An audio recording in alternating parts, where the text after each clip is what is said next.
우리 옆에 분들 같이 한번 축복할까요? 하나님을 기쁘시게 합시다.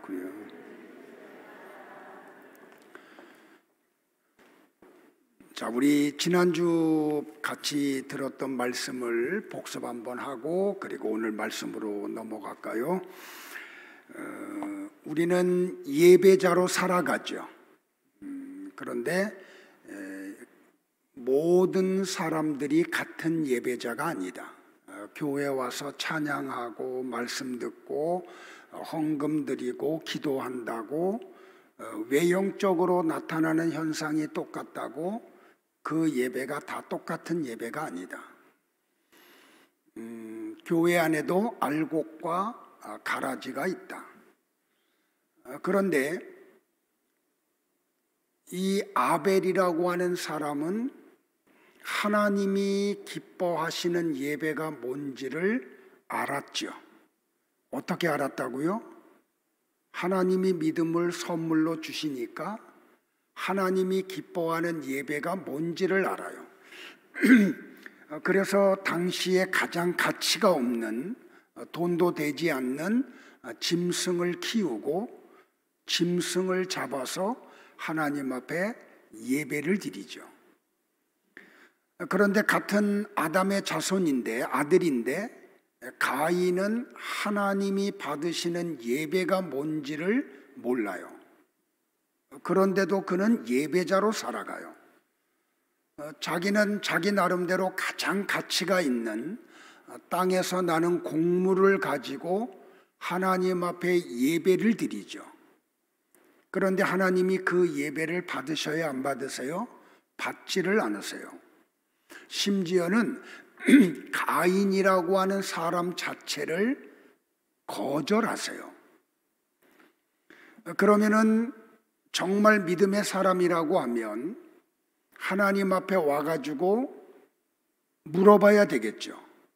나에게 문제가 뭔지 하고 내 예배에 문제가 무엇이냐고. 그래서 하나님으로부터 계시를 받고 하나님이 기뻐하는 예배자로 살아가고 하나님이 기뻐하는 예배를 드려야 함이 마땅하죠. 그런데 가인의 그 믿음과 가인의 예배가 거짓됨이 만천하에 드러났죠. 그는 사람을 향해서 화를 내는 게 아니고 하나님을 향해서 화를 내요. 그러니까 오늘 우리가 알아야 될 굉장히 중요한 첫 번째 조건이 뭐냐면 하나님으로부터 먼저 믿음을 선물로 받아야 되죠. 그래서 하나님이 주시는 믿음이 우리 안에 들어올 때 우리는 하나님이 받으시는 예배가 뭔지를 알게 돼요. 그러면 예배에 집중을 하죠. 지난주에 그래서 제가 이런 얘기했어요. 진짜 성도가 하나님으로부터 믿음을 선물로 받으면 예배에다가 생명을 걸어요. 왜? 그게 하나님을 기쁘시게 하는 것임을 알기 때문에 말이에요. 자, 그러면 우리가 지난주를 통해서 왜 하나님이 아벨의 예배는 받으시고 가인의 예배는 거절하셨다고 배웠어요? 아벨은 예수 그리스도의 보혈의 공로를 의지하고 하나님 앞에 갔죠. 예수님의 이름으로 찬양하고 예수님의 이름으로 기도하고 예수님을 제물 삼아 하나님 앞에 예배를 드렸죠. 그러니까 누구든지 예수님을 통하지 않고 하나님 앞에 나아갈 수가 없어요. 예수님을 통하지 않고 예배를 드릴 수가 없어요. 예수님을 통하지 않은 예배는 하나님이 받으시지를 않으세요. 자, 오늘은 이 아벨의 뒤를 이어서 히브리서 기자가 소개하는 에녹의 삶을 같이 공부하려고 해요. 근데 에녹의 삶을 히브리서 기자가 크게 두 가지로 이야기를 하는데 그는 믿음으로 하나님과 동행했다.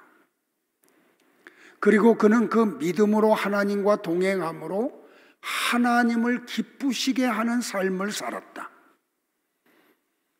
여러분들, 텔레비전에 나오는 개그맨들은 시청자들을 기쁘게 하죠.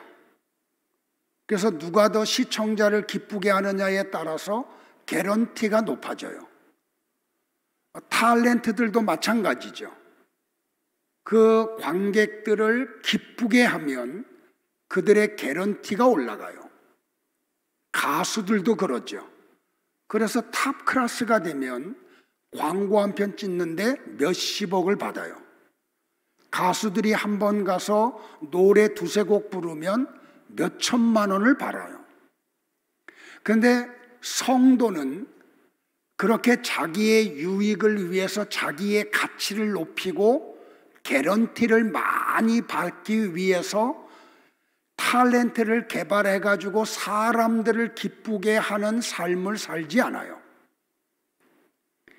아무런 세상에서 유익이 되지 않는다고 할지라도 하나님을 기쁘시게 하는 것이 무엇인지를 발견하고 하나님을 기쁘시게 하는 삶을 살려고 해요. 그런데 이런 일이 교회 안에까지 들어왔죠. 그래서 목사라는 타이틀을 가지고 하나님을 기쁘시게 하기보다는 사람들을 기쁘게 해요. 그러면 자기의 개런티가 높아지죠. 그럼에도 불구하고 자기의 이름이 나지 않고 개런티가 올라가지 않아도 하나님이 기뻐하는 것이 무엇인지를 아는 진짜 설교자들은 사람들을 기쁘게 하는 설교를 하지 않아요. 오늘 나와 여러분들이 이 본문을 통해서 깨달아야 될 게 뭐냐면, 에녹은 죽음을 맛보지 않고 천국에 갔대. 그러니까 나도 어떤 그런 일이 내 삶 속에 이루어지면 좋겠다. 그런 메시지를 주기 위해서 하나님이 모세를 통해서 창세기를 기록한 게 아니에요. 자, 창세기 5장은 우리가 다른 별명을 붙이면 족보장이라 그래요. 그래서 아담의 계보를 기록한 장이 창세기 5장이에요. 그런데 이 창세기 5장을 보면 너무 단순하죠.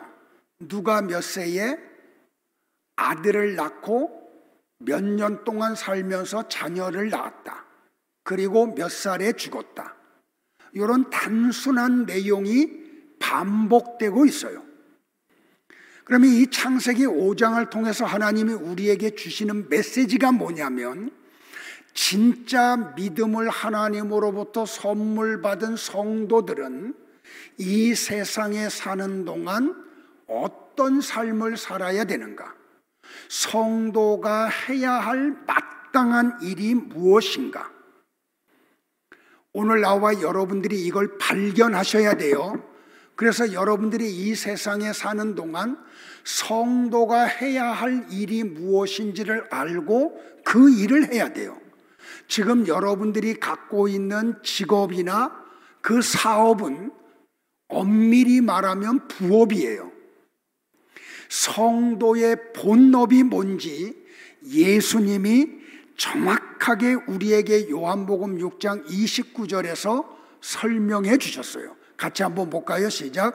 하나님께서 보내신 일을 믿는 것이 곧 하나님의 일이니라. 성도의 본업이 뭐라고요? 하나님이 보내신 예수 그리스도를 믿는 것이 성도들의 본업이에요. 여러분이 이 본업을 잘 하셔야 됩니다. 자, 그러면 여러분들 보세요. 예수님을 잘 믿는다는 게 뭐예요? 예수님 안에 하나님이 복을 담아 놓으셨다. 그리고 그 하나님의 복은 예수 그리스도를 통해서만 받는다. 그러면 하나님이 예수님 안에 담아 놓은 복이 뭐예요? 자, 요한복음에서 1장 4절에서 그 내용을 우리에게 가르쳐 줘요. 같이 볼까요? 그 안에 생명이 있었으니 이 생명은 사람들의 빛이다. 여기에 생명은 우리가 지금 코로 호흡하고 심장이 뛰고 움직이는 이런 육체의 움직임을 말하는 게 아니에요. 뭘 말하는 거예요? 하나님의 생명. 하나님이 처음 사람 아담을 창조할 때 하나님이 인간에게 주셨던 그 생기, 그 하나님의 생명이 어디에만 들어있다고요? 예수님 안에만 있다고요. 그런데 보세요. 그러면 예수님 밖에 있는 모든 사람은 하나님의 생명이 없는 자들이죠. 그래서 바울이 로마서에서 이야기하잖아요. 3장 23절에서 모든 사람이 죄를 범했다고요. 그들 속에는 하나님의 생명이 없다고요. 그런데 예수님 안에만 하나님의 생명이 있어요. 그 하나님의 생명이 누구에게 뚫고 들어올 때 그 사람의 삶을 뭐라 그래요? 영생이라 그래요. 영원한 생명이 예수님 안에만 있죠.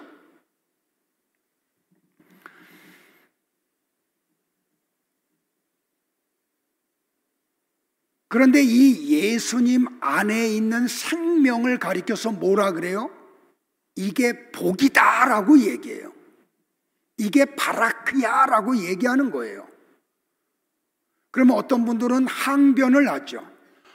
신명기 28장에 보면 떡반죽 그릇이 마르지 않는 걸 복이라 그랬는데요. 들어가도 나와도 잘 되는 게 복이라고 했는데요. 남한테 도움을 받지 않고 도움을 주는 걸 복이라고 했는데요. 제가 누누이 강조하잖아요. 그죠? 구약 성경은 다 뭐다? 그림자다. 그래서 사람들이 가장 좋아하는 것을 복으로 비유해서 설명을 한 거예요. 그런데 그 사람들이 가장 좋다고 여기는 그 복은 실제의 복이 아닌 거죠. 그래서 그 구약의 그림자로 주었던 바라크라고 하는 복의 실체가 뭐라고요? 예수님. 그 예수님 안에 있는 생명. 그게 복이라니까요. 그러니까 여러분들이 속으면 돼요, 안 돼요? 속으면 안 돼요. 큰일 나는 거예요. 그러니까 신앙 안에서 하나님이 복이라고 한 진짜를 못 알아보고 엉뚱한 것만 추구하다가 세상을 떠나고 마는 거예요. 자, 다시요. 예수님 안에만 뭐가 있다고요? 하나님의 생명이 있다. 그 하나님의 생명이 뭐다? 그게 진짜 복이다. 아멘 한번 하죠, 우리. 예수님 안에만 있는 하나님의 생명이 복이라니까요. 그걸 믿는 게 뭐예요? 성도가 해야 할 일이에요. 그러니까 나와 여러분들이 이 땅에 살면서 신앙 안에서 마땅히 해야 될 일이 뭐냐면 그거예요. 하나님의 아들 예수님 안에만 하나님의 생명이 있어. 그걸 믿는 게 뭐예요? 그게 성도가 해야 할 일이라니까요. 이 일을 열심히 하기를 주의 이름으로 축복을 해요. 그러니까 신구약 성경 66권은 이 이야기만 하고 있는 거예요. 그러니까 이 이야기를 하지 않고 다른 이야기를 하는 것들은 죄송해요. 다른 이야기를 하는 것은 하나님의 계시가 뭔지를 모르는 사람들인 거죠. 그런데 사람들은 자기가 이 땅에 사는 동안 육신의 유익이 되는 것을 복이라고 철두철미하게 믿고 있기 때문에 그것을 복이라고 설명을 하고 이렇게 해야 그런 복들이 들어와 하는 그런 장소에 사람들이 미어 터진다고요. 그러니까 사이즈가 크고 숫자가 많은 게 진리가 아니에요. 여러분들이 성경을 보세요. 신구약 성경 66권을 보면은 진짜 성도들은 모든 시대에 언제나 소수였어요. 그들은 외로웠어요. 그럼에도 불구하고 하나님이 주신 믿음 때문에 그것이 진리임을 알고 그 길을 걸어갔어요. 오늘도 마찬가지인 거죠. 자, 창세기 1장 28절에 보면 하나님이 아담과 하와에게 복을 주시죠. 자, 하나님이 아담과 하와에게 주신 복이 뭐예요? 생기, 하나님의 생명. 이게 바라크, 복이라니까요. 그러니까 오늘 여러분에게 뭐가 들어와야 돼요? 하나님에 의해서 하나님의 생명이 들어와야 돼. 근데 그 하나님의 생명이 누구에게만 있다고요? 예수님에게만. 근데 그거를 어떻게 믿어요? 하나님으로부터 믿음을 선물로 받는 사람들만 그게 보이고 깨달아지고 믿어지고 그 생명을 소유하려고 협착한 길을 걸어갔죠. 그러니까 아무에게나 이 복이 임하는 게 아니에요, 여러분들. 그러니까 성경을 보면 하나님은 아담과 아벨과 셋의 계보에게만 이 복을 주신다라고 창세기에서 설명을 하고 있는 거예요. 자, 창세기 5장 1절과 2절을 같이 한번 볼까요? 시작. 이것은 아담의 계보를 적은 책이니라. 하나님이 사람을 창조하실 때에 하나님의 모양대로 지으시되 남자와 여자를 창조하셨고 그들이 창조되던 날에 하나님이 그들에게 복을 주시고 그들의 이름을 사람이라 일컬으셨더라. 여러분들, 이때 당시에 땅은 아담 혼자 차지하는 거예요. 거기서 땅에서 나는 모든 과일도 다 아담 거예요. 그걸 복이라고 하지 않는다니까요. 그 먼지, 생명이 없는 티끌 속에 하나님이 생기를 불어넣으시니까 생명이 되었다. 이게 복이라고 말해요. 그러니까 아담의 죄로 말미암아 나와 여러분의 영혼이 죽어 있었잖아요. 그런데 어느 날 하나님이 믿음을 주시고 예수님 안에 생명이 있음을 믿게 해. 그러자 예수님 안에 있는 생명이 우리 안에 들어오죠. 그랬더니 어떤 일이 벌어져요? 죽었던 영혼이 살아나요. 이걸 뭐라 그런다고요? 중생한다, 다시 태어난다, 거듭났다 라고 이야기한다니까요. 그러니까 진짜 거듭난 사람은 뭘 추구해요? 하나님의 생명. 이걸 가장 가치 있게 여긴다니까요. 그런데 그 생명이 예수님 안에만 있어. 그러니까 예수님을 열심히 믿을 수밖에 없죠. 그게 바로 성도라는 말이에요. 근데 여러분들 보세요. 하나님의 언약은 반드시 이루어지죠. 그 하나님의 언약이 반드시 이루어진다는 의지가 하나님의 이름 속에 들어있죠. 어떤 이름? 야훼, 여호와. 여호와라는 이름의 뜻이 뭐라고요? 약속을 반드시 이행하시는 하나님. 그래서 여러분들이 구약 성경을 읽어보면 여호와라는 이름으로 하나님의 이름이 소개되는 장면을 보면 앞뒤 문장 속에 약속, 언약에 대한 내용이 반드시 나와요.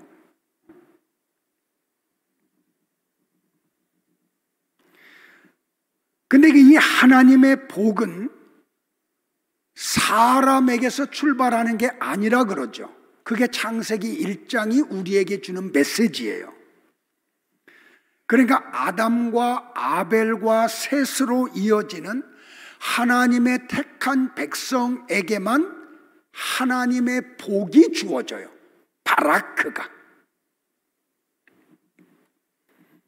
그러니까 창세기 5장에 나오는 아담의 족보 이야기를 통해서 하나님이 주시는 메시지가 바로 이거예요. 자, 이 하나님의 복이 어떻게 흘러가는지를 한번 살펴볼까요? 자, 창세기 9장 1절을 같이 볼게요. 같이 봅니다. 시작. 하나님이 노아와 그 아들들에게 복을 주시며 그들에게 이르시되 생육하고 번성하여 땅에 충만하라. 자, 그런데 보세요. 이 창세기에 나오는 노아 시대 때의 사람들의 삶이 어땠어요? 미안해 집사님, 건강 때문에 그런 거 알지만 그래도 졸지 말고. 자, 보세요 여러분들. 사람들의 생각이 다 악했죠. 그래서 죄악이 세상에 관영했죠. 그러면 노아와 그의 7 식구도 예외가 아니죠. 그런데 창세기 저자가 딱 한 문장을 거기다 기록해요. 그러나. 그러니까 노아도 똑같이 생각이 악하고 그의 가족들도 죄악의 관영함 속에서 죄인으로 살아가고 있는데, 그러나 어느 날 이 8명의 가족들에게 하나님의 은혜가 부어져요. 그러니까 하나님의 은혜가 부어졌다는 건 뭐예요? 그들에게 하나님의 생명을 불어넣었다는 거예요. 복을 받은 거죠. 그러니까 그들이 어떻게 해요? 다른 사람들과 같이 악한 생각을 하지 않아. 왜? 하나님의 은혜로 말미암아 복이 뭔지를 알았기 때문에, 그들의 영혼이 살아났기 때문에. 그래서 세상 사람들이 짓는 죄악 속에 그들도 동참을 하지 않아요. 그게 뭐라고요? 그게 복이라고요. 그럼 여러분들, 이 노아와 8 식구가 그 시대의 모든 사람들과 동질성을 갖지 않고 이질감을 느끼고 살아. 그러면 이 8 식구가 얼마나 외로웠을까요? 다른 사람들의 대화에 공감이 안 되잖아요. 그들과 같이 어울릴 수가 없잖아요. 이게 성도의 삶이라니까요. 이게 예수님이 말씀하신 협착한 길 좁은 문이라는 말이에요. 그런데 하나님으로부터 믿음을 선물 받고 하나님의 생명이 들어와서 영혼이 살아나면 그런 외로움도 이겨내요. 왜? 하나님의 생명으로 천국이 보이기 때문에. 그러니까 여러분들 믿음이 쉬운 거예요? 어려운 거예요? 쉬운 거 아니라니까요. 이 철로 역정을 읽자고 제가 제안을 했잖아요. 여러분들이 다시 한번 읽어보면 하나님의 생명이 들어와서 천국을 향해 떠나가는 순례자들은 그 길이 평탄한 길이 하나도 없어. 외로워. 그런데도 그 나라가 보이기 때문에 이 길을 걸어가요.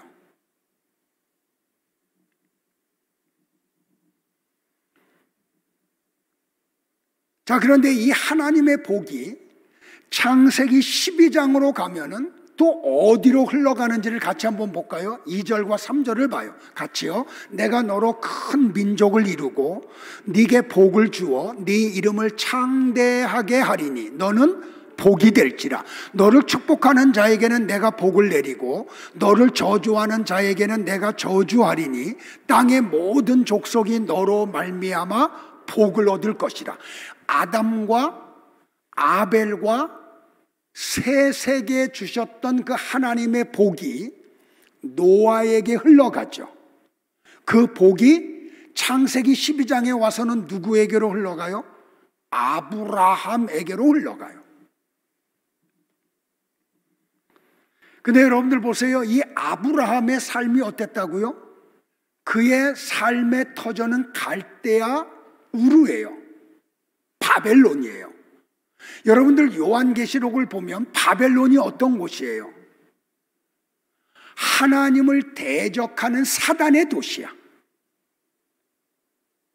그런데 하나님이 어느 날 아브라함에게 믿음을 주시고 은혜를 베풀어 주시죠.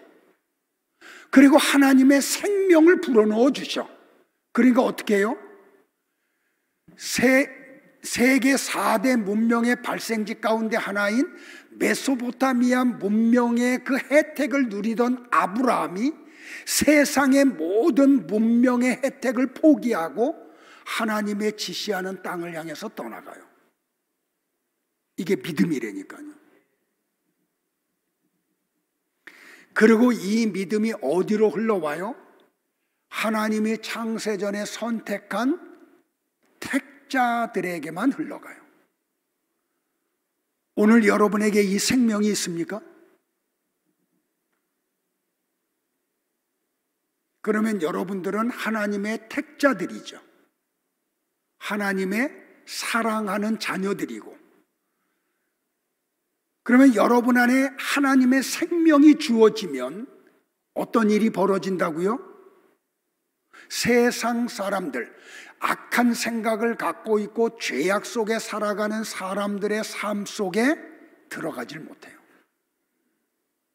그들의 삶을 부러워하지 않아요. 그냥 외톨이가 되고 어떤 때는 지구상에 혼자 있는 것 같아. 그래도 하나님의 생명이 그 삶을 살아내게 만들어요. 자, 다시요. 이 믿음이 하나님으로부터 오듯이 바라크, 복, 하나님의 생명도 하나님으로부터 와요. 그래서 바울이 그 얘기하잖아요. 혈통으로 말미암은 것도 아니야. 육정으로 말미암은 것도 아니야. 이게 무슨 뜻이냐면 아버지 어머니가 목사고 사모고 장로고 권사고 안수 집사야.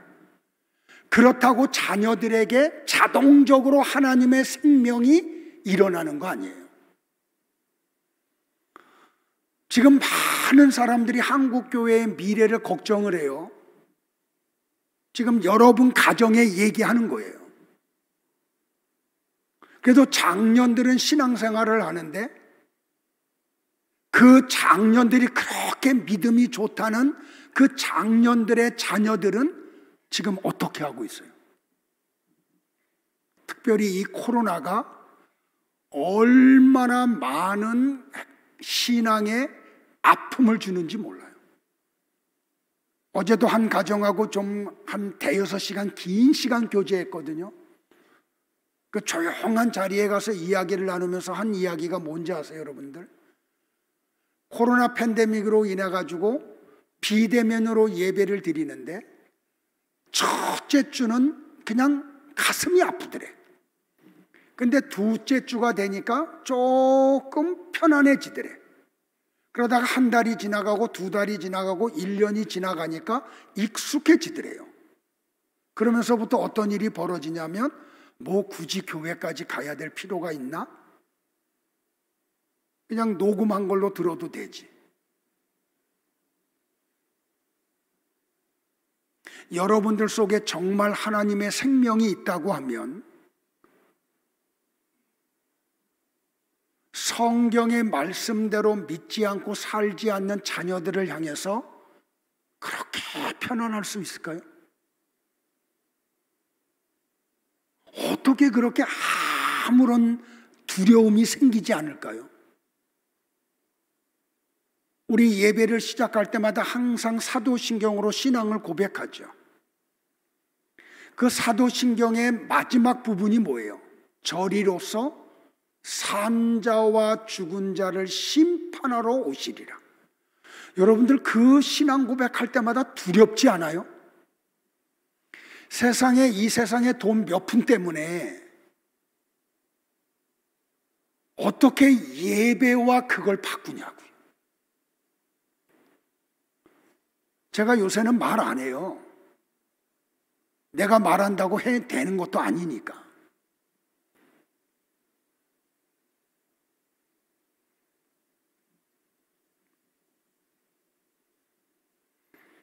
자, 에녹은 하나님으로부터 믿음을 선물로 받고 은혜가 임하고 하나님의 생명이 그 속에 들어오자 그가 하나님을 기쁘시게 하는 데에 초점을 둬요.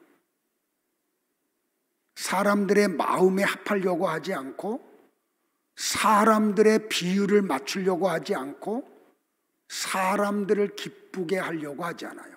개그맨들과 같이, 탤런트들 같이, 가수들과 같이 말이에요. 그는 하나님을 기쁘시게 하는 삶을 살아요. 자, 오늘 그러면 히브리서를 통해서 에녹이 하나님을 기쁘시게 했던 게 뭐예요? 믿음이에요. 자, 5절을 다시 한번 우리 합독할까요? 시작. 믿음으로 에녹은 죽음을 보지 않고 옮겨졌으니 하나님이 그를 옮기심으로 다시 보이지 아니하였느니라. 그는 옮겨지기 전에 하나님을 기쁘시게 하는 자라 하는 증거를 받았느니라. 믿음이 하나님을 기쁘시게 했어요. 에녹이 몇 년을 살았어요, 여러분들?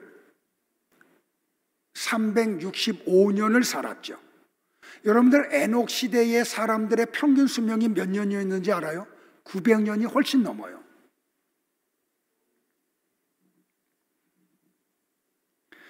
그런데 에녹의 그 삶을 추적해 가보면 65세에 어떤 터닝 포인트가 생겨. 그래서 300년을 하나님과 동행했다 그래요. 여러분들 에녹의 도대체 65세 때에 에녹의 삶 속에 어떤 일이 벌어졌기에 그가 그 다음부터 300년 동안 하나님과 동행했을까요?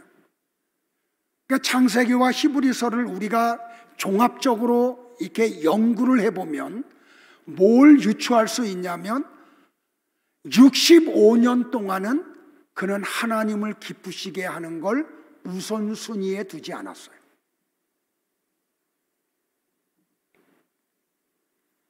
그의 삶은 미래에 관심이 없어요. 현재에만 있었어요. 그런데 그가 65세에 어떤 사건이 일어나고 난 다음부터 그가 자기를 기쁘게 하는 삶을 살지 않고 하나님을 기쁘시게 하는 삶을 살아요. 현재에 묶여서 살지 않고 미래를 소망하는 삶을 살아요. 자, 그러면 여러분들 도대체 에녹의 65세 때에 무슨 사건이 있었길래 그런 일이 벌어졌느냐는 거예요. 자, 유다는 유다서 1장 14절과 15절에서 에녹에 대해서 이렇게 증언을 해요. 같이 한번 볼까요? 시작. 아담의 7대 손 에녹이 이 사람들에 대하여도 예언하여 이르되 보라, 주께서 그 수만의 거룩한 자와 함께 임하셨나니 이는 무사람을 심판하사 모든 경건하지 않은 자가 경건하지 않게 행한 모든 경건하지 않은 일과 또 경건하지 않은 죄인들이 주를 거슬러 한 모든 완악한 말로 말미암아 그들을 정죄하려 하심이라 하였느니라. 조금 부연할게요, 여러분들. 여기 유다가 재미있는 표현을 해요. 에녹을 소개하는데 그냥 에녹은 하고 소개해도 되는데 에녹을 소개하면서 뭐라고 특별히 앞에 수식어를 넣어요? 아담의 7대 손 에녹은 하고 이야기하죠. 자, 히브리인들은 숫자에 의미가 있어요. 그러면서 이 에녹이 당대의 사람들에게 뭐라고 이야기를 했다고요? 주께서 그 수만의 거룩한 자와 임하셨다라고 얘기해요. 시제가 과거 시제예요. 자, 히브리인들은 미래에 반드시 이루어질 일을 과거형으로 표현을 해요. 그러니까 보세요, 여러분들. 하나님이 창조하시고 난 후에 그렇게 오랜 세월이 흐르지 않은 아담으로부터 7대 손이니까. 그런데 그 에녹이 아직도 우리가 막연히 기다리는 예수님의 재림과 심판을 믿었대요. 에녹이 그 오래전 인류 역사의 7번째 손인 에녹이 말이에요.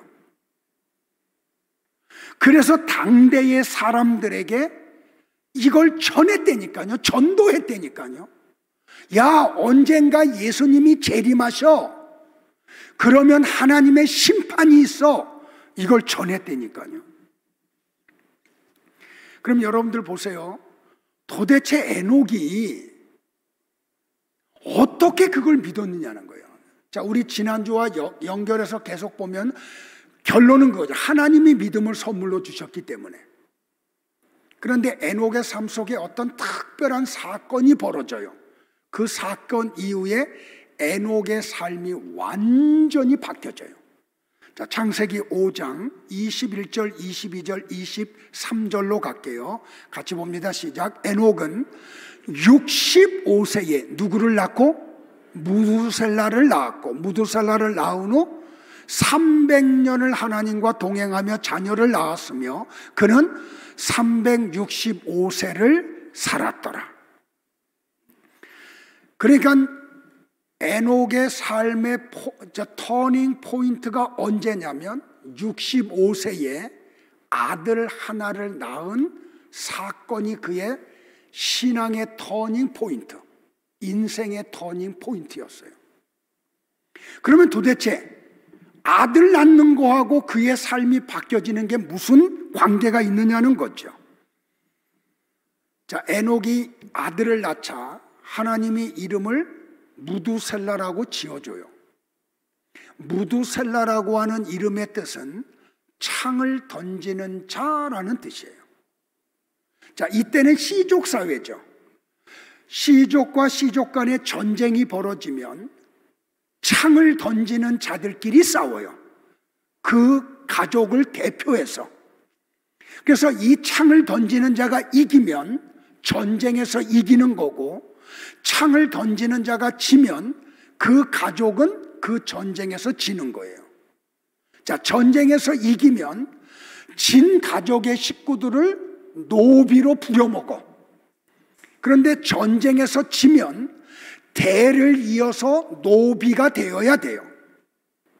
그러니까 하나님이 65세에 에녹에게 아들을 주시면서 말하기를, 야, 네 아들의 이름은 무두셀라야.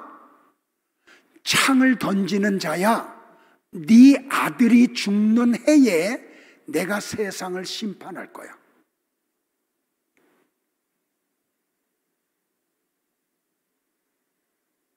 근데 여러분들 보세요. 실제로 무두셀라가 죽는 그 해에 노아 홍수 심판이 일어났어요. 정확하게.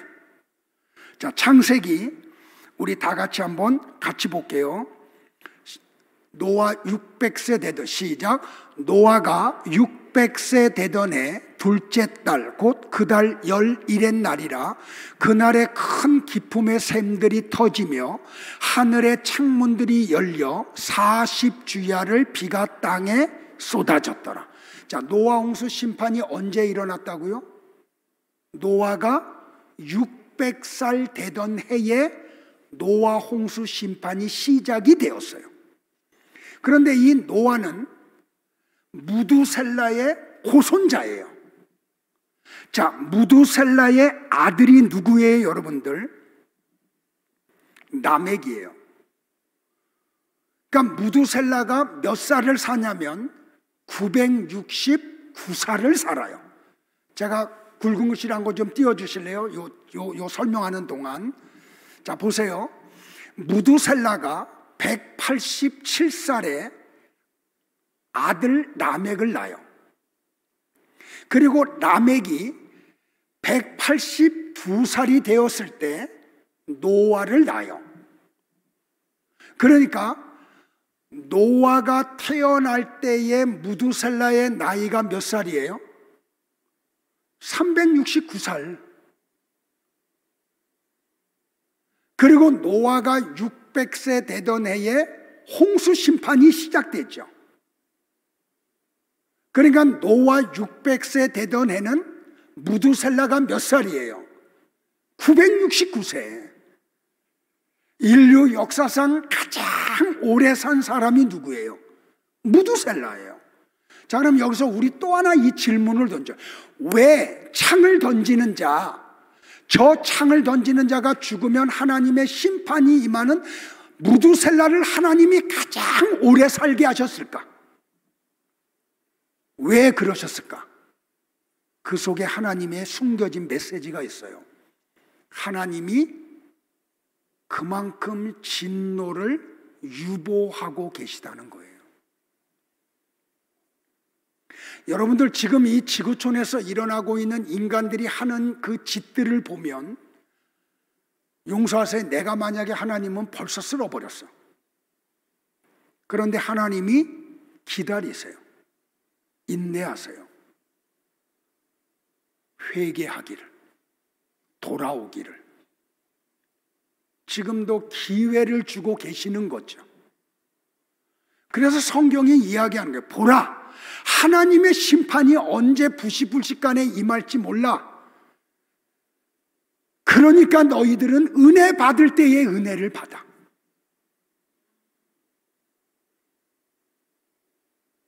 은혜 받을 때가 항상 열려 있는 게 아니야. 이 이야기를 하고 계시는 거예요, 여러분들.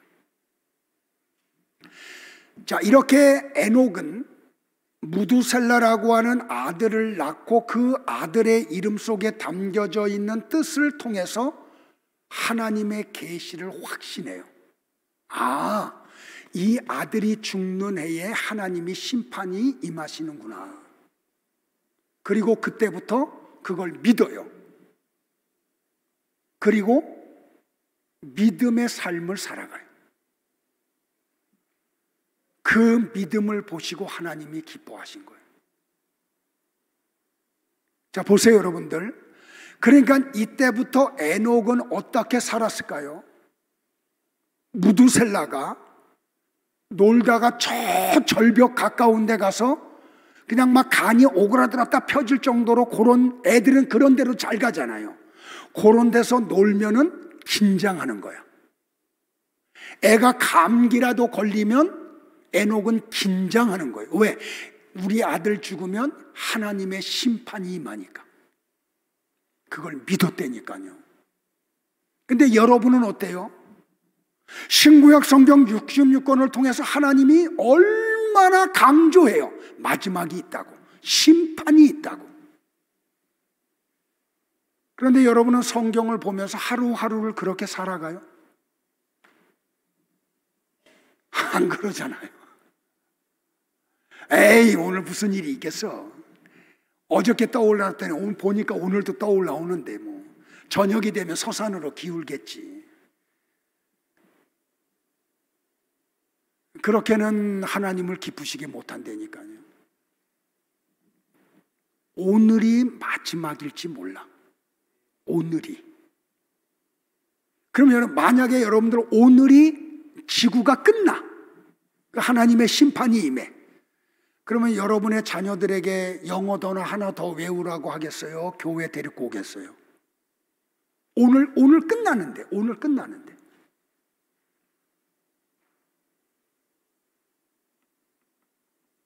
그래서 믿음이 희귀하다는 얘기하는 거예요, 여러분들. 믿음이 희귀하다는 얘기하는 거예요. 여러분들 이날 반드시 있어요. 제가 공갈 협박하는 거 아니에요. 하나님이 하신 말씀이기 때문에, 성경이 하고 있는 이야기이기 때문에. 그런데 이 믿음이 누구로부터 온다고요? 하나님으로부터. 이런 믿음이 하나님을 기쁘시게 한다고요. 자, 두 번째로 에녹이 하나님을 기쁘시게 한 게 뭐예요? 하나님과 동행했대요. 동행. 자, 창세기 5장 24절을 볼까요? 같이요. 시작. 에녹이 하나님과 동행하더니 하나님이 그를 데려가심으로 세상에 있지 아니하였더라. 하나님과 동행했다라고 말이에요. 근데 여러분들 하나님과 동행하려고 하면 어떻게 해야 돼요? 하나님 거룩하신 분이잖아요. 그런데 그런 거룩한 하나님과 함께 인간이 동행하려고 하면 어떻게 해요? 거룩해야 되죠.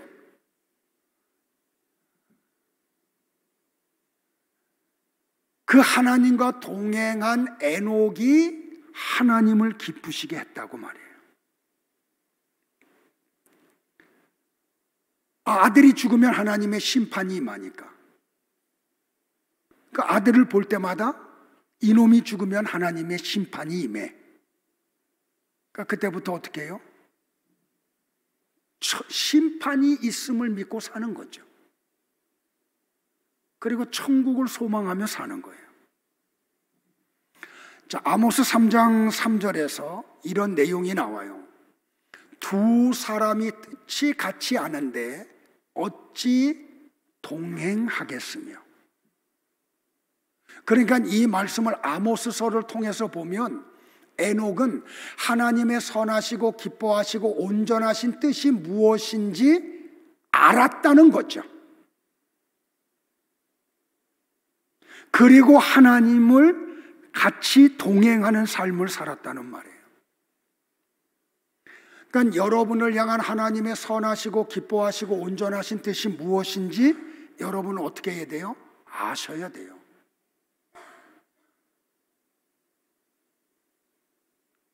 그러면 왜 내가 음식을 잘 먹어서 육신을 건강하게 해야 되는지, 내가 왜 이 직장을 다녀야 되는지, 내가 왜 이 사업을 해야 되는지 그걸 알겠죠. 여러분들 하나님과 동행하는 성도들 속에 나타나는 두 가지가 열매가 있어요. 한번 스스로 체크해 보세요. 하나는 뭐냐면 하나님의 말씀을 배우는 것을 즐거워해요. 그래서 이 주일날 담임 목사가 설교 때 하는 이 설교의 내용, 성경을 풀어주는 것을 너무 즐거워해요. 또 하나는 뭔지 아세요, 여러분들? 하나님의 말씀이 자기를 뜨겁게 하는 경험을 체험해요. 이 말씀이 나를 불태워버려. 주체할 수 없게 만들어요. 그래서 말씀이 삶 속에 나타나게 돼요, 여러분. 자, 예수님의 십자가 사건이 있고 난 다음에 두 제자가 엠마오로 내려가죠. 그런데 그들 속에 어떤 일이 벌어져요?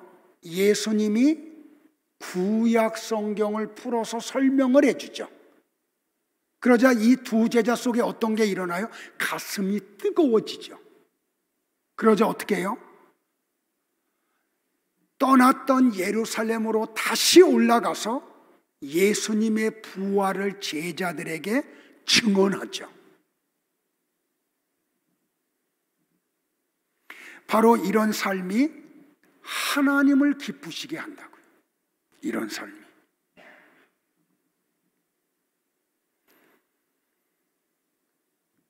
이런 삶을 사는 사람을 가리켜서 뭐 한다고요? 영생하고 있다라고 말하는 거예요. 여러분들, 영생은 천국에 가서 영원히 사는 것만 말하는 게 아니에요. 이미 여기서 하나님의 생명을 누리며 사는 삶을 영생이라 그래요. 여러분들, 왜 창세기 저자가 유다가 에녹을 소개하면서 아담의 7대 손이라고 했는지 아세요, 여러분들? 왜 하나님이 에녹을 죽음을 통하지 않고 하나님의 나라로 산자로 데려갔는지 아세요, 여러분들? 자, 창세기 1장과 2장에 보면 7째 날에 하나님이 뭐 하세요? 안식하세요. 안식이 뭐라 그랬어요?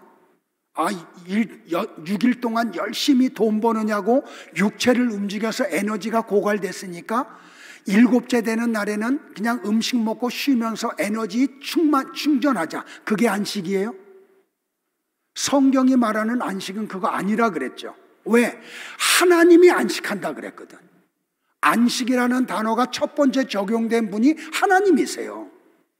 그 하나님은 전지하고 전능하신 분인데 엿새 동안 우주와 만물을 창조하신다고 에너지가 소진되는 분이에요? 아니라니까요. 그 소진된 에너지를 보충하는 게 그러면 안식이 아님이 정확하게 드러나잖아요. 안식이 뭐라고요? 당신의 형상과 모양으로 만든 인간과 교제하는 게 하나님의 안식이에요. 그러면 성도의 안식은 뭐예요? 하나님이 내 안에 들어오셔서 성전을 만들어 주시고 나와 함께 교제를 나눠 주셔. 그게 성도의 안식이라니까요. 그러니까 아담의 7대손 에녹한 것은 뭐냐면, 에녹은 하나님과 교제하던 사람이었음을 얘기하는 거예요. 그는 안식의 삶을 살았던 거예요. 여러분의 삶 속에 이 은혜가 있기를 축복을 해요. 그러니까 에녹은 하나님과 교제하는 삶을 살았다니까요.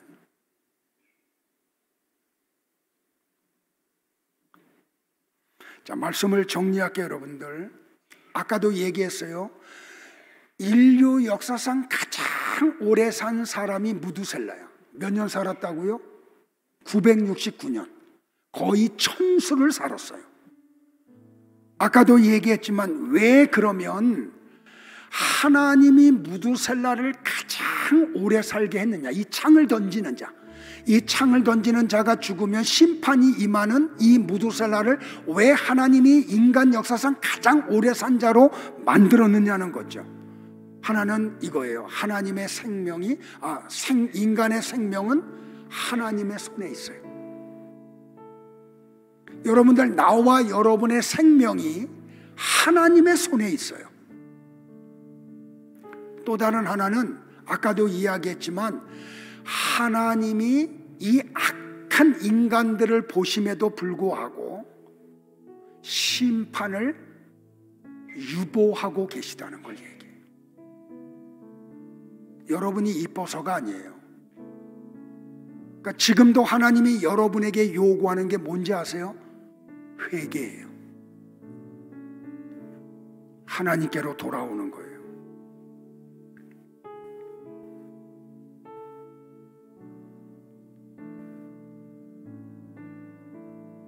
여러분들, 평균 수명이 900살이 넘는 시대의 에녹은 365년밖에 안 살았어요.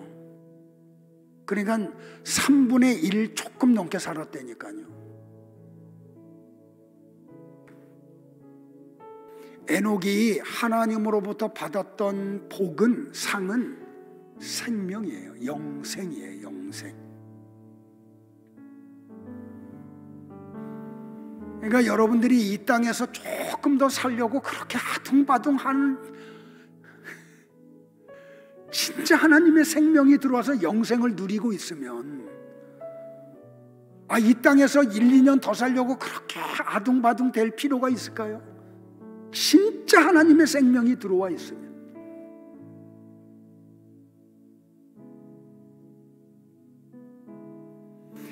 예수님은 요한복음 5장 24절에서 이렇게 말씀을 하세요. 내가 진실로 진실로 네게 이르노니 내 말을 듣고 또 나 보내신 이를 믿는 자는 영생을 얻었고 심판에 이르지 아니하나니 사망에서 생명으로 옮겼느니라.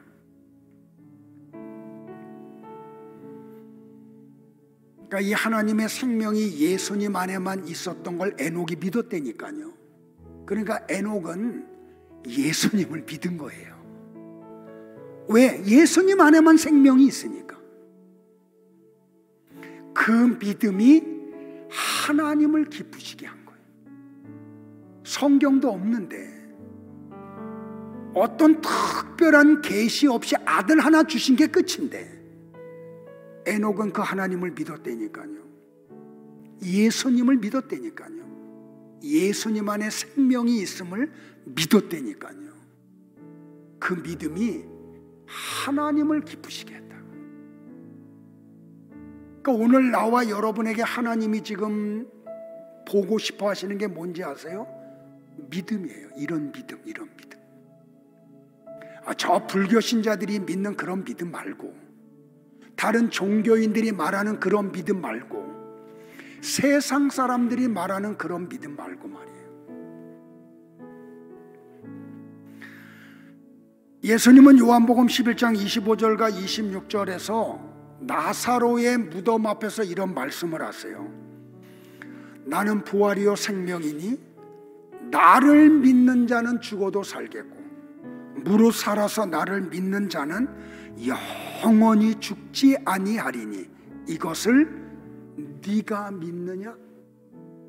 이것을 네가 믿느냐?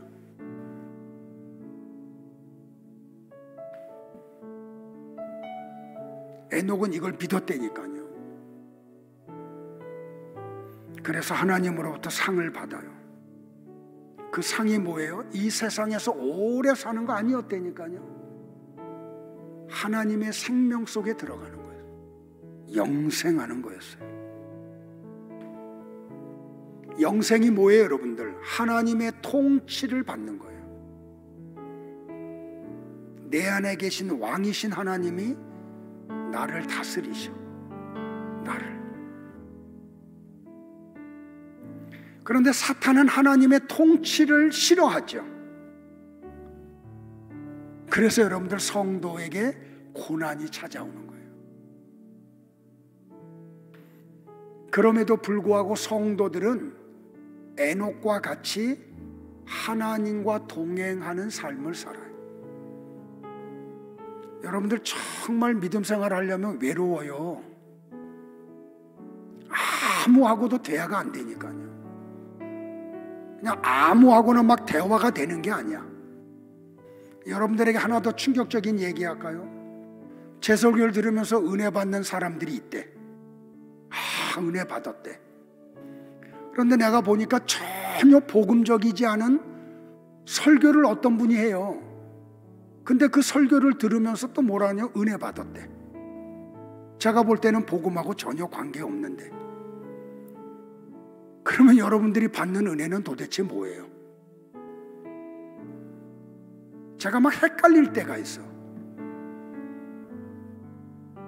여러분들이 정말 무슨 뜻을 가지고 대표 기도하는지 모르지만 기도자들마다 앵무새와 같이 다 똑같은 기도해. 지혜와 계시의 영을 주셔서 하나님을 알게 해달라고. 정말 가슴 속에서 그게 뭔지 알고 대표 기도해야 돼요. 각자도 마찬가지고요.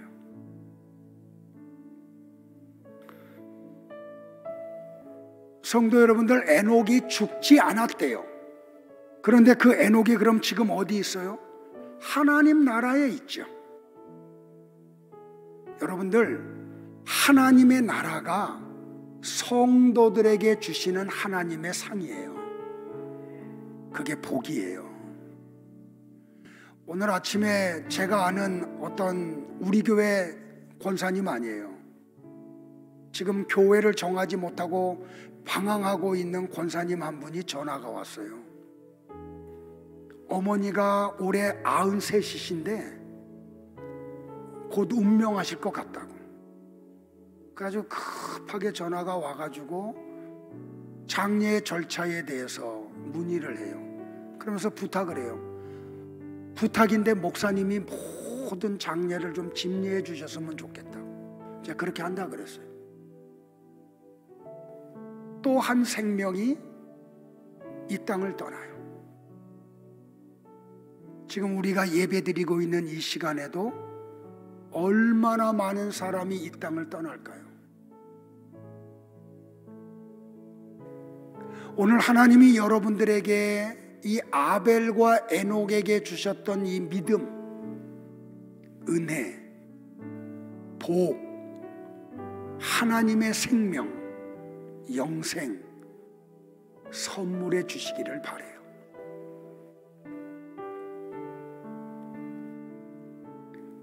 에녹이 하나님과 열심히 동행하던 어느 날, 지금으로 표현하면 30대 한 초반의 나이에 하나님이 에녹을 찾아오세요. 에녹아, 이제 더 좋은 것 갈까? 오늘은 너 준비 단단히 해. 오늘이 네가 이 세상에서 마지막 날이야. 그때 에녹이 어떻게 해요, 여러분들? 아멘 하죠. 여러분들, 하나님이 어느 날, 전혀 예상하지 않았던 어느 날, 아직도 젊은데, 아직도 팔팔한데, 너무 사는 게 재미있는데, 하나님이 와서 이렇게 말씀해요. 종려라, 오늘도 이 땅에서 마지막이야. 단단히 준비해라. 근데 저는 아멘 할 거예요. 그러니까 여러분 한 분 한 분에게도 똑같이 그날이 와요. 그날이 있어요. 여러분들, 그날에 하나님이 이렇게 찾아오시는데 전혀 준비가 되어 있지 않아서 사나바이야 나를 가려달라고, 그런 분들 없기를 바라요. 아멘, 아멘. 주 예수여, 어서 오시옵소서. 좀 시간이 갔지만 조금 더 어저께 제가 로빈의 숲을 좀 갔어요. 음식 먹으러 간 게 아니고, 음식은 딴 데서 먹고, 그 뒤에 소나무 밭이 너무 좋아서 지인 두 분을 데리고 내 아내와 같이 그 로빈의 숲에 가서 좀 얘기 좀 나누려고. 그랬더니 우리 김송실 집사님의 이 안사둔이 올해 82살이세요. 그 어르신들 두 분하고 나하고 친구예요. 그런데 그냥 허리가 다 고부라졌어. 근데 땅이 너무 넓어. 근데 사람 손이 미치지 않으니까 그 허리 구부러진 그 손을 가지고 앉아서도 안 되고 서서도 안 되니까 의자 하나 갖다 놓고 의자에 앉아서 조그마한 소나무 밑에 앉아가지고 가지치기 하고 계시더라고요. 제가 그분하고 1시간을 얘기를 나눴어요. 내가 온 지인들은 내 아내한테 맡겨놓고. 제가 이 얘기했어요. 일 그만하시라고. 근데 이분이 뭐라 그러는지 알아요? 내가 무슨 잘못이 있어 이렇게 땅을 많이 해놔가지고 눈에 보이니까 안 할 수가 없더래요. 그 땡볕에서.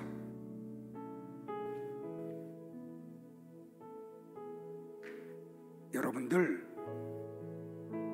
하나님이 여러분에게 은혜를 좀 주시기를 바라요.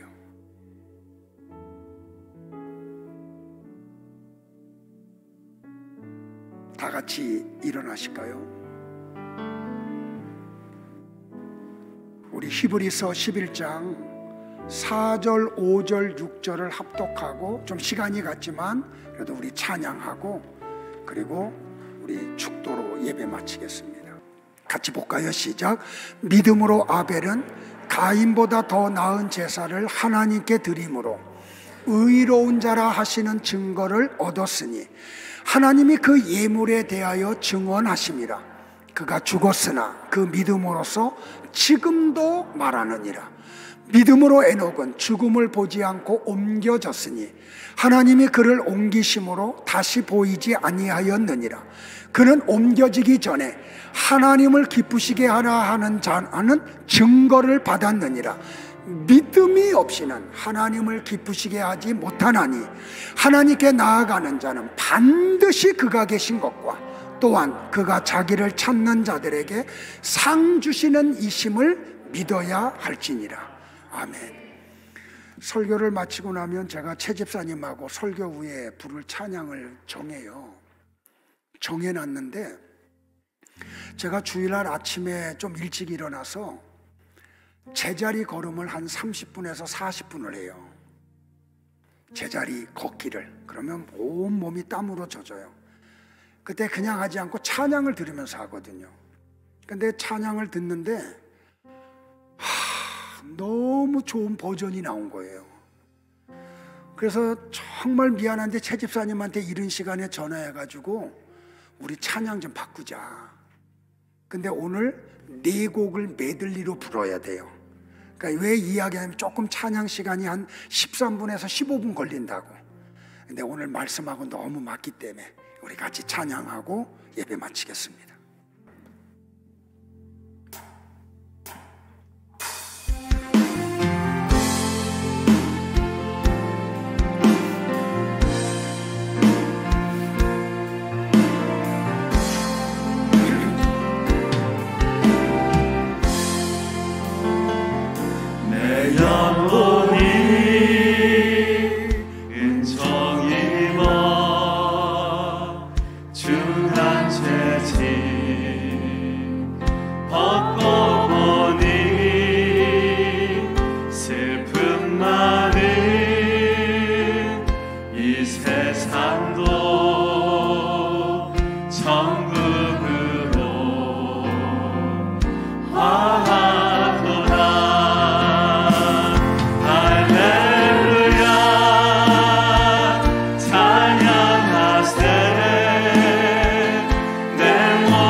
예수와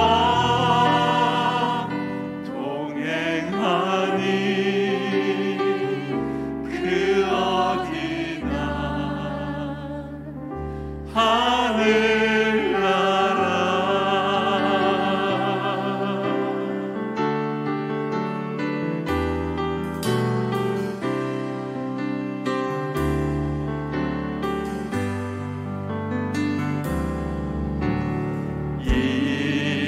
이곳에 생명샘 솟아나 눈물 골짝 지나갈 때에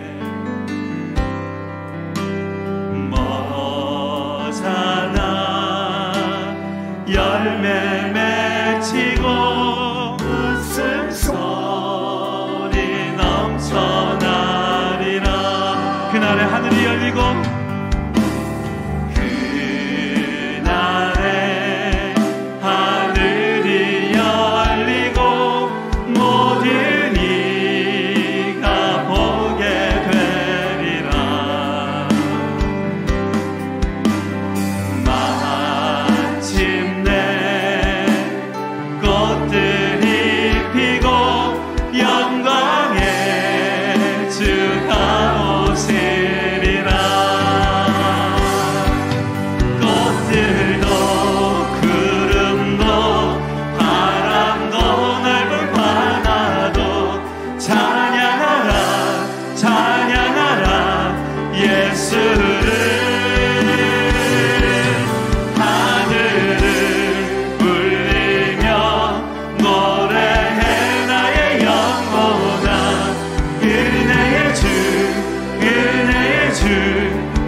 생명샘 솟아나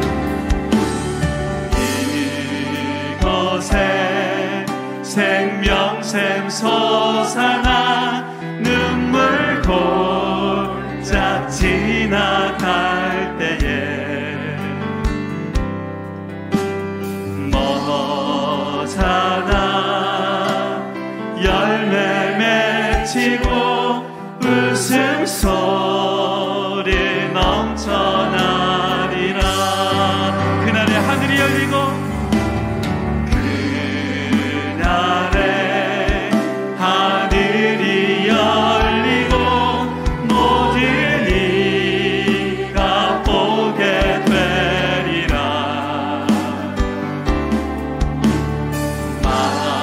마침내 꽃들이 피고 영광의 주가 오시리라.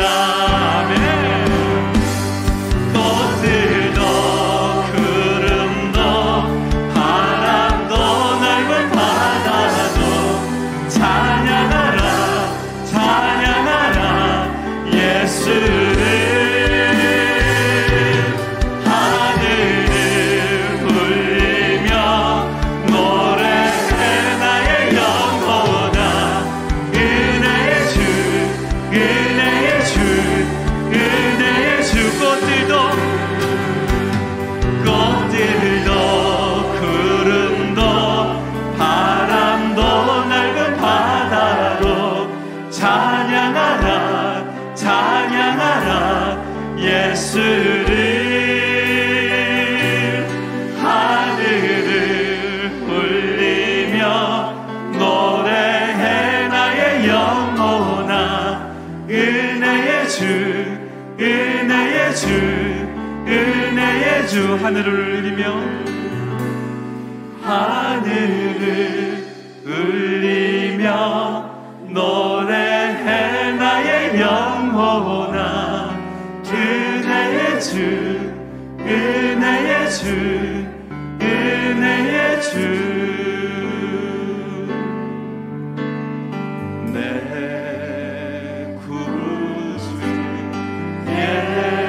예수를 더욱 사랑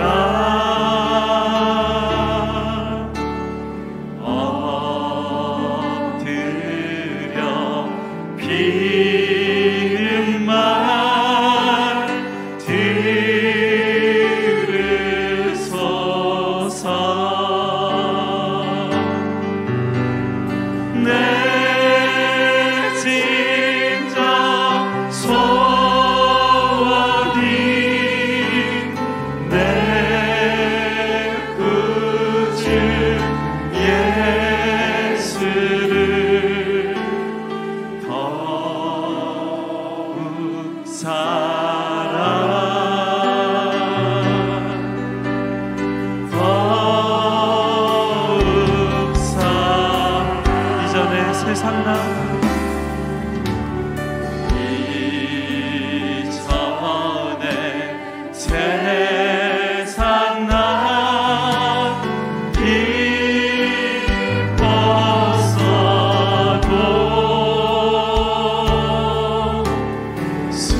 구주 예수를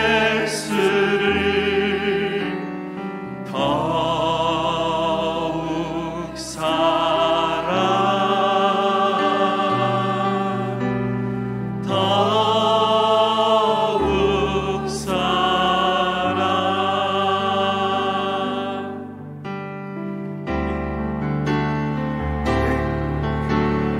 예수 어린 양 존귀한 이름 예수 어린 양 존귀한 우리 두 손 들고 찬양합니다.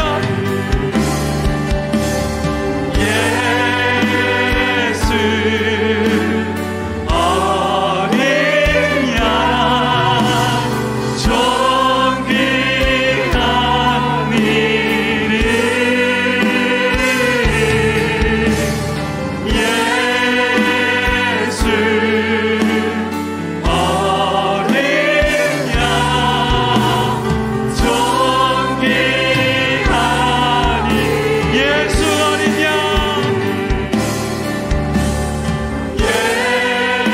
예수 어린 양 존귀한 이름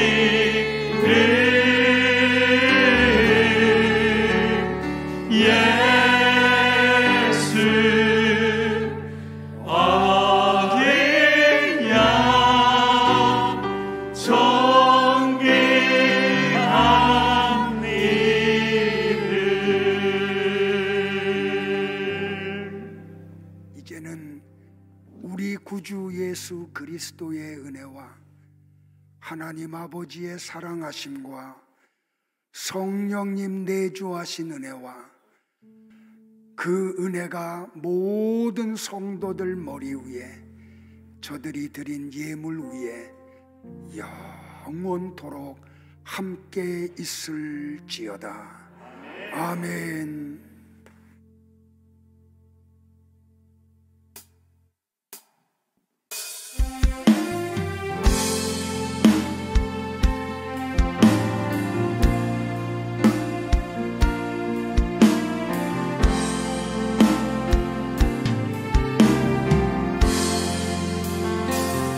내 영혼이 은총 입어 중한 채찍 벗고 보니 슬픔 많은